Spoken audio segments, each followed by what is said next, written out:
Hey, good morning, everybody. Off to another day.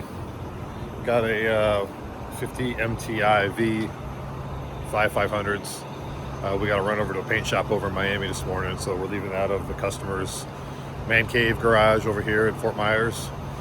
Just a quick couple-hour ride over. Should be a quick run today. Got a lot to do today. Got to get back to work on finishing a couple boats, so this is kind of an unexpected last-minute trip, but we'll get it knocked out for the guy. Feeling good, well rested, I think. Still trying to catch up from the weekend a little bit. So, anyways, schedule never stops, so we'll just keep pushing and bring you guys along for the ride today. Let's get going.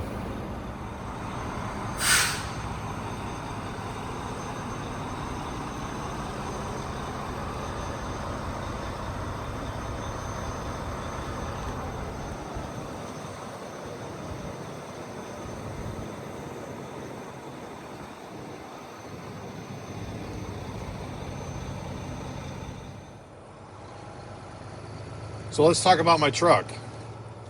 Got a good sunline here going on. I'm hauling a boat over to Fort Lauderdale. I think I caught that in the beginning of the video in the intro.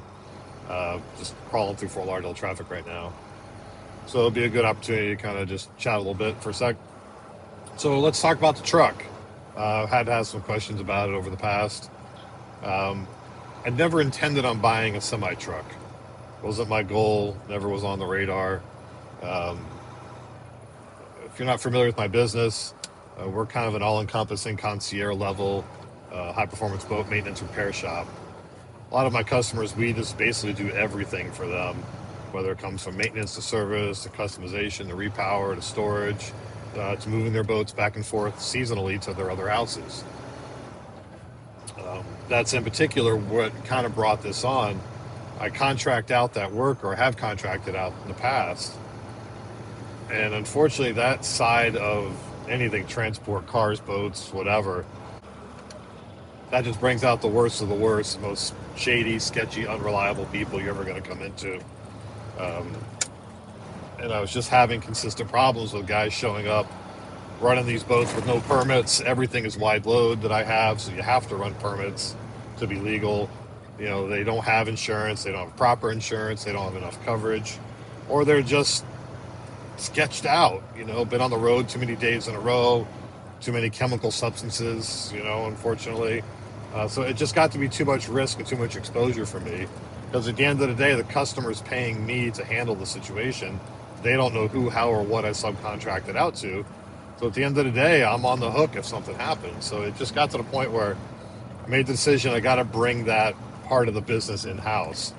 So ideally, an F550, F450, big Ford truck, or Chevy, 4500, 5500 would be ideal, or Ram. But I just couldn't get my head around spending, $100,000+ for a new one, or 60 to 70 for a high mileage one. I can't get my head around that kind of money. It's insane. So started looking at semi trucks. Kind of realized insurance-wise, DOT requirement-wise, all the legal side of it was identical. There was no cost difference to run those trucks, a commercial truck versus a standard, consumer-grade pickup truck. So it got to the point where I took a serious look at semi-trucks. So if you know me, or people that know me or know anything about me, I love the auction. So I started looking at semi-trucks at the auction and realized that single axle semi trucks are not the most desirable, but it's an excellent application for what I need. I need small wheelbase for maneuverability. I'm not pulling 80,000 pounds, if at most I'm going to have in the 30s behind me. So I saw the value in the single axle truck. So I started watching the auctions for single axle trucks, doing some research, trying to see what market values were. And I started bidding on some, and some I, kind of got close to, but just, I didn't have a good grasp on what I think I needed to pay to accomplish what I wanted. So I found one particular 2017 Volvo single axle condo sleeper, the big tall double bunk, out in California at a Ritchie Brothers auction. And it was a timed auction that was dated pretty far out. And I just threw a stupid number at it and kind of forgot about it, went on with my life. And I think it was 3, 4, 5 weeks later, whatever the number was. I get up one morning and I have an email from Ritchie Brothers Auction saying you won the auction for this 2017 Volvo, and I got it for 14 grand, 14 and change. Uh, it's a well, at the time it was just over 700,000 miles, and I knew that it's a million-mile plus truck um, in the beginning. So for me, I mean, I scored, in my opinion. So I drove a semi truck twice in my life. I drove it the day I took the CDL test, which is a whole other story. I jumped some loopholes big on that one. Never had to do the school, just had to do the road test. But that's a story for another day. So that was the first time I ever drove a semi. The second time I drove a semi was the day I flew to California to pick this thing up. So I flew out, got a red eye to California, picked it directly up from the seller, who was a freight company, who handed me a stack of records for the thing. The truck's been maintained directly at Volvo its entire life. And I drove it home. And of course, first day into the trip, somewhere in Nevada, I think it was, it threw a emissions code and put the truck in a limp mode, and had to start dealing with that problem to get it home. Um, Fast forward, I ultimately found the solution to that. If you know, you know. So we haven't had emission problems since then. But drove the truck all the way home. Probably took me about 6 months to get it into service, to do the things I wanted to do. Kind of put it on the back burner. Had the bed built for it, the utility bed. Kind of adapting it for what I needed. It's a little bit of a wiring challenge to get these things to work on non-commercial trailers like a boat trailer. But anyway, so I got it all sorted out, and I put the truck into service. And I've probably put over 120,000 miles on it in a year and a half. I've had it on the road 2 years, whatever it's been. And it's been a loyal soldier. Served me right, can't complain. I've got a great diesel mechanic that helps me out. And obviously I'm mechanically inclined. I can solve most of the problems. Now, I will say, if you're ever considering getting into this, you have to have some mechanical common sense. You cannot just jump on these things and not being able to fix something, because they will wear you out a little bit, $200 and $300 at a time.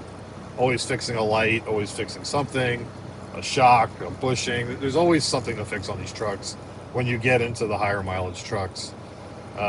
It's been to Volvo a few times, and talking to the Volvo techs and mechanics there and the people that know these trucks inside and out, they're comfortable saying it's a 1.5 mile truck.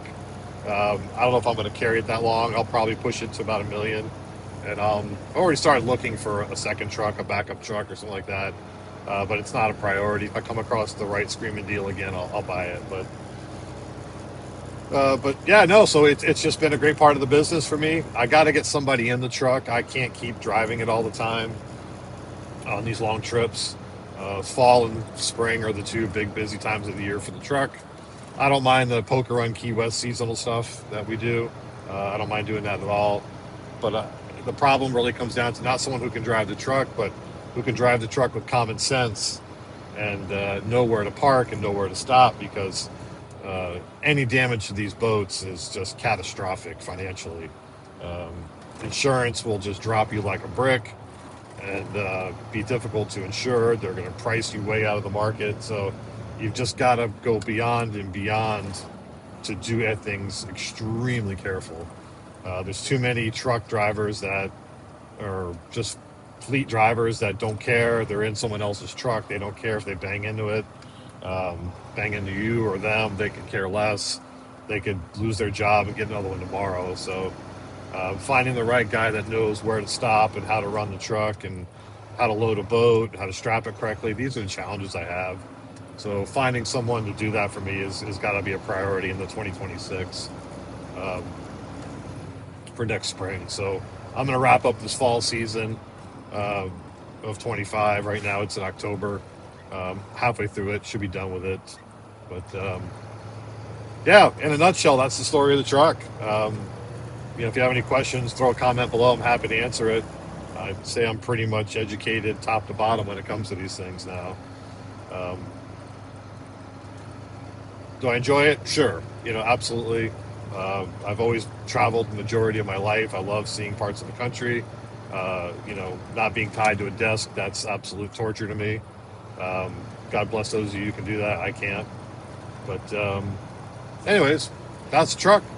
I will. I'll walk you around the truck here in a minute when I get parked somewhere and kind of give you the features and benefits of it, what I've done to it, and what makes it just the reliable soldier that it is. So stand tight, and we'll get right back.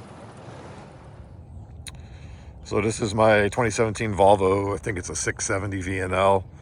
I think 670 is something with a wheelbase or the size of the cab.